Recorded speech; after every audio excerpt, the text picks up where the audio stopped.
আল্লাহর রহমতে আপনাদের ভোটে বিএনপি ক্ষমতা আসবে, এমন এমন উদ্যোগ গ্রহণ করাবে কোনোভাবেই কৃষকের সমস্যা থাকবে না।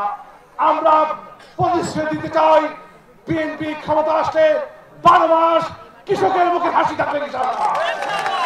আমাদের সরকার বেগম খালেদা জিয়া, তারেক রহমান ইতিমধ্যেই বুঝতে পেরেছে বাংলাদেশের কৃষকের উন্নয়ন হলে, কৃষির উন্নয়ন হলে বাংলাদেশের উন্নয়ন হবে ইনশাআল্লাহ।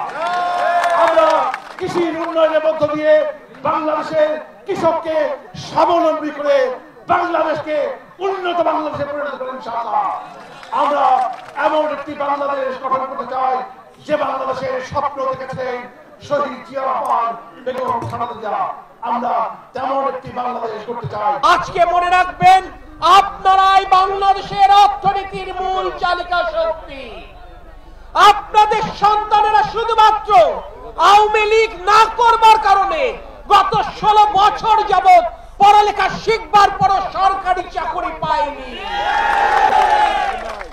আপনাদের সন্তানদেরকে মিথ্যা মামলায় বাঁচাবার জন্য ঈদের আগের দিনও আপনারা হালের গরু বিক্রি করেছেন অনেকে।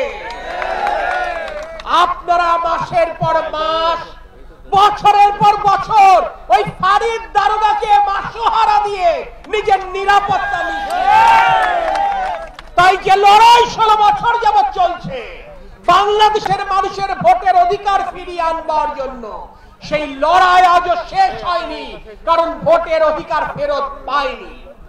যতদিন পর্যন্ত আপনাদের ভোটের অধিকার নিশ্চিত না করতে পারবো, এই অঞ্চলে ইঞ্জিনিয়ার টিএস সাহেবের নেতৃত্বে আমাদের লড়াই চলছে, চলবে ইনশাআল্লাহ।